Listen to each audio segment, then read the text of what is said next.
si Toby Tiangco ay usap-usapan na kukuning witness ng defense team ni Sara Duterte, mga kaibigan. Itinanggi ito ni Toby Tiangco, pero pag may usok, mayroong apoy. Pag may apoy, may usok. Remember mga kaibigan, after ng eleksyon, nagsalita ito eh. Ang sabi niya, dapat daw, hindi daw tayo dapat nag-impeachment kasi eto daw ang dahilan bakit natalo. Aba, hindi mo pa kasi aminin na hindi ka magaling na campaign manager. At saka isa pa, ay hindi nga nakapasok lahat, no? Hindi nga nakapasok lahat ng mga senatorial bet ng ating Pangulo, pero majority ng mga nanalo ay sa panig pa rin ng Pangulo, di ba? Mga senatorial bet ng Pangulo yun, majority. So, sabi nga ng Pangulo, nung kami ay nag-Thanksgiving, ang sabi nga niya, although hindi natin na-expect na hindi makapasok lahat, pero okay na rin to dahil majority pa rin naman eh. Majority ng mga pumasok ay under the ticket of President Bongbong Marcos. Di ba? Sinuportahan. Guys, lately ko lang nalaman na sinuportahan din pala ng alyansa si Kiko Pangilinan. Sinuportahan pala ng alyansa mga kaibigan si Kiko Pangilinan. Kaya ang nangyari ay dinala na rin sila ng mga LGUs. Kasi nga, nag-go signal na ang Pangulo na suportahan din si Kiko Pangilinan. Kaya inano na rin sila ng mga LGUs. Itinaas na rin ang kanilang kamay ng mga LGUs kasi nag-go signal po ang Pangulo na suportahan sina Kiko Pangilinan. Diba? So majority talaga mga kaibigan, no? Ng mga senatorial bet ng ating Pangulo ang nanalo. Diba? Yan. So, yan po mga kaibigan, no? Hindi po natin alam, baka mamaya totoo nga na itong si Toby Tiangco, mga kaibigan, ay mag-witness, no?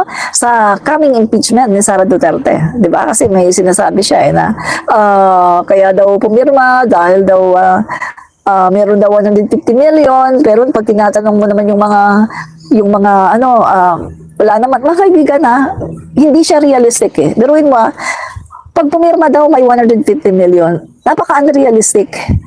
Ilan ang pumirma? 215? Naging 240 nga eh. 240 na mga kongresista. I-times mo, 150 million times 240 na mga kongresista. Grabe ang laking pera ha. Hindi siya realistic mga kaibigan. Hindi realistic ang sinasabi ni Toby. Kasi kung totoo yun, hindi sana na flag na sana yan sila. Hindi sana na akusahan na sana, di ba? Ng katiwalian. Sana meron na ng ebidensya na talagang ganun ang nangyari. Pero wala eh. No evidence. Puro lang dakdak, puro lang mga paratang, pero wala namang maipakitang ebidensya. Parang si Amy Duterte, sabi niya, namili daw ng maraming boto, pero wala namang maipakitang ebidensya. Pero siya, may ebidensya, namili siya ng mga boto. Nakalagay, black voting pa, Amy Marcos, number 39. Black voting nga, tapos yung envelope may laman, 1,000 pesos. Kitang-kita, siya ang nag-vote buying. Saan galing ang pera niya? Sa bagay, Marcos yan eh. Mayaman naman talaga yan eh, di ba? Yun guys, no?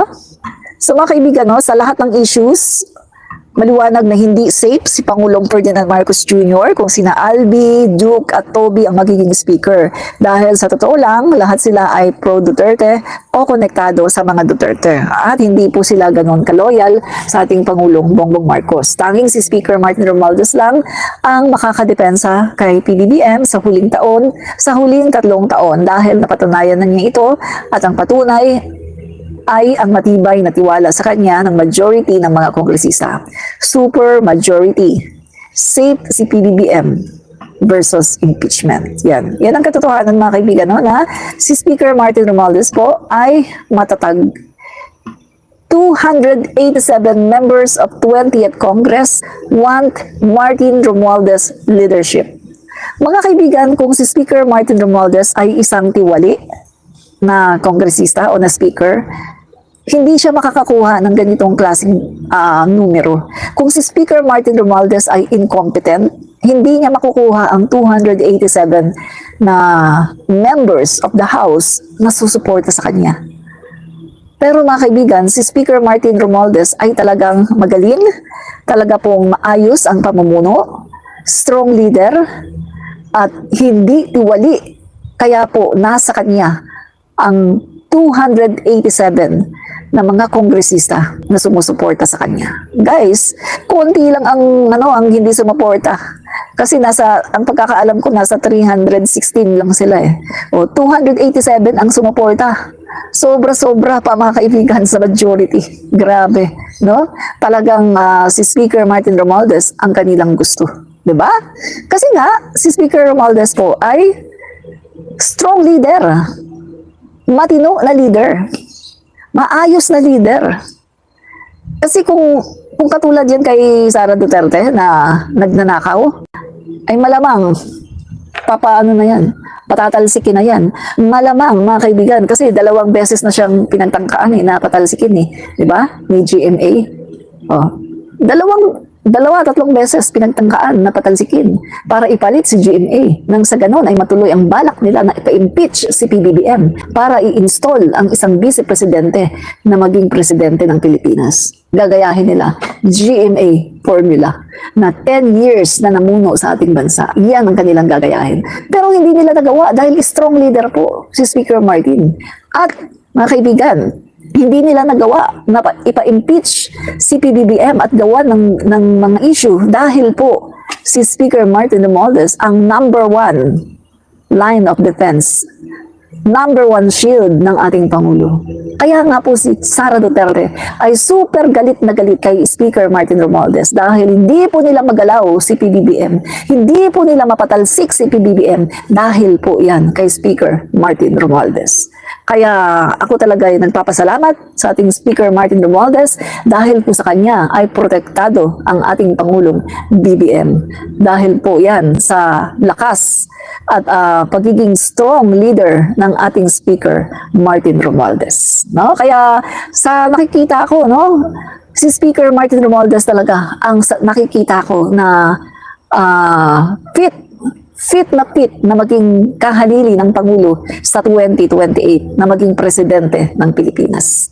Bagamat hindi siya nakilala ng mga sambayan ng Pilipino ng lubos-lubusan dahil inuna siya mga kaibigan na talagang tirahin at pabagsakin at siraan ng vice-presidente. Talagang ang aga napakaaga mga kaibigan na sinira ng Vice Presidente si Speaker Martin at pinatira niya sa kanyang mga DDS na mga vloggers si Speaker Martin, no? Siya po ang nanguna, mga kaibigan, na sirain si Speaker Martin, tawagin na tambalos-los, akusahan ng kung ano-anong mga akusasyon na kesyo nagnakaw, kesyo may kaso, pero lahat po ng yon ay hindi totoo, kundi isang malaking paninira. Grabe po ang paninira na ginawa ni Vice Presidente Sara Duterte kay Speaker Martin Romualdez. Kaya naman lahat ng kanyang paninira kay Speaker ay nag-boomerang sa kanya. Sabi nga po, kung ano ang gawin mo sa kapwa mo, babalik sa'yo. Pag siniraan mo ang kapwa mo, babalik sa'yo. Kapag ginawan mo ng katarantaduhan ng kapwa mo, babalik sa'yo.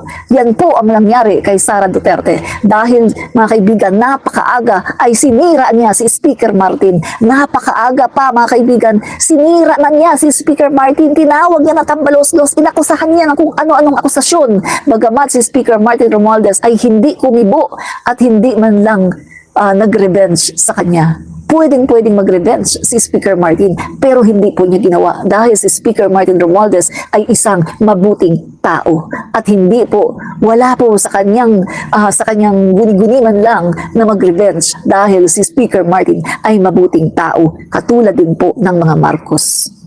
Kaya tingnan niyo nangyari ngayon kay Sara Duterte. Bumalik sa kanya ang lahat ng paninira ni Sara Duterte kay Speaker Martin Romualdez. Bumalik sa kanya ang lahat din ng paninira ni Duterte, Rodrigo kay Speaker Martin. Bumalik din sa kanya. Tingnan mo na saan ngayon si Rodrigo Duterte. Diba? Napakaaga nilang siniraan si Sir Martin. Ang sabi pa nga ni Rodrigo Duterte, yung corrupt Congress. Yan si Martin Romualdez, hindi ko man mapabagsak ang House of the Representatives, pero kayang-kaya kong pabagsakin yung mga tao dyan, ng mga leader niyan. Yan po ang sinabi ni Rodrigo Duterte. Kayang-kaya daw niyang pabagsakin si Speaker Martin. Anong nangyari? Bumalik sa kanya ang lahat ng kanyang mga katarantaduhan, ang lahat ng kanyang mga kasamaan, ang lahat ng paninira niya kay Speaker Martin. bumalik sa kanya ng bonggang-bongga. Yan ang sinasabi ko. The Bible principle, kung ano ang itinanim mo sa kapwa mo, babalik sa'yo. Kung ano ang sinabi mo na kasamaan at ginawa sa kapwa mo na masama, God, babalik yan sa'yo. Ang gaba, dili gyud magsaba. Kung kanus-ana siya mo anha sa imo pirtahan kana nagabaan ang mga Duterte naa sa ila ang gaba sa Ginoo kay ila manggi gilibak ilang dili lang gilibak siniraan nila ng bonggang-bongga si Speaker Martin Romualdez, si PBBM, si F. Elisa at ang buong gobyerno. Siniraan nila kaya ngayon ang gaba dili gyud magsaba, nagabaan kinarma sila. Ayan, kinarma. Yan ang prinsipyo ng Biblia. Karma. Kapag gumawa ka ng masama sa kapwa mo, kakarmahin ka talaga. Yan po ang karma. 'Di ba? Yan po, mga kaibigan. Kaya, mga DDS, mag-isip-isip kayo, no? Kinakarma na kayo. Ibabalik ka sa inyo ang sinasabi ng tatay niyo. Ang mga lumalaban sa gobyerno, mga komunistang NPA. Yan kayo, mga lumalaban sa gobyerno, ang walang alam kundi magreklamo sa gobyerno, kayo, ang mga komunistang NPA. Yan, ganyan kayo. Mga komunistang NPA, kayo yan, kayo. Yan ang katotohanan, di ba? Yan.